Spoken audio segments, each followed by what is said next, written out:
Mas kaya ko po ikwento na mas fluent sa Tagalog kasi yan Damay-damay na ang pangyayari sa kaso ng pugo at sino-sino nga ba ang involved dito sa illegal na pugo na ito. Isang vlogger ang nagbesto ang nagsiwalat at kasali nga si Lito Lapid. Habang Lito Lapid naghahamon kung mapatunayan, handa siyang mag-resign. Kaya po ako naghahamon dito. Kung ako napatunayan nilang kasali ako dyan, pwede ako mag-resign bilang senador.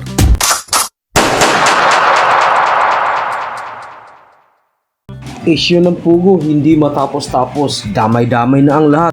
Sabi nga nila, basta mayaman ka at may pera ka, kaya mong paikutin ang batas ng Pilipinas. Sa isyong pagtayo ng illegal na negosyo o matatawag nating pugo, damay-damay ng laang lahat. Tinumbok si Alice Go ang mastermind sa pagtayo ng illegal na pugo. Pero sabi nga ng karamihan, pag may pera ka, batas kaya mong paikutin. Ganon ang realidad sa Pilipinas. Kagaya na lang nung paparating na eleksyon, 20 kilong bigas, kaya nakuha ang iyong boto. Sa lumalago at kumakalat na isyu ng pugo ni Alice Go ang mastermind umano. Pero sa panahong ito, damay-damay na nga ang lahat. Umano isa sa mga vloggers ang nagsiwalat sa kalahatan kung sino nga ba ang karamay o kadamay dito sa illegal na negosyong pugo. Isa na rito na natumbok si Senador Lito Lapid. Paliwanag ni Lito Lapid kung mapatunayan isa nga siya sa kasangkot rito, kaya niyang magbitiw sa kanyang serbisyo. Paghahamon ni Senador Lito Lapid sa Senado, patunayan niyo kung ako'y kasangkot ba sa illegal na negosyong ito. Kaya po ako naghahamon dito. Kung ako napatunayan nilang kasali ako dyan, pwede ako mag-resign bilang senador. Dahil hindi ko po papayagan na masisira ang pangalan ko rito.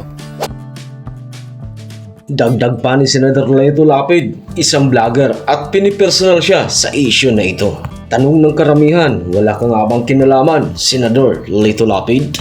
Ito pong vlogger na ito siyam po ang kaso niyang libel. Sa siyam na ito, 6 po ang may warrant.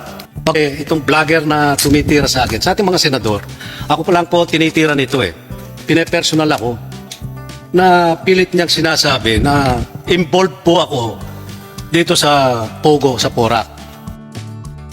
Hanggang hindi magbabago ang batas ng Pilipinas, patuloy gumagapang sa lupa ang kahirapan at mas lalong apektado ang mga hirap na mamamayan na nagpapakain ng mga mayayaman at lalong-lalo na sa mga politikong uhaw sa buwis ng mga mahihirap. Walang magiging hustisya hanggat magpauto ka sa mga politikong uhaw sa kapangyarihan. Ang language ko po ay Tagalog po, Senator. Ako po ay isang Filipino. Sa Yes. farm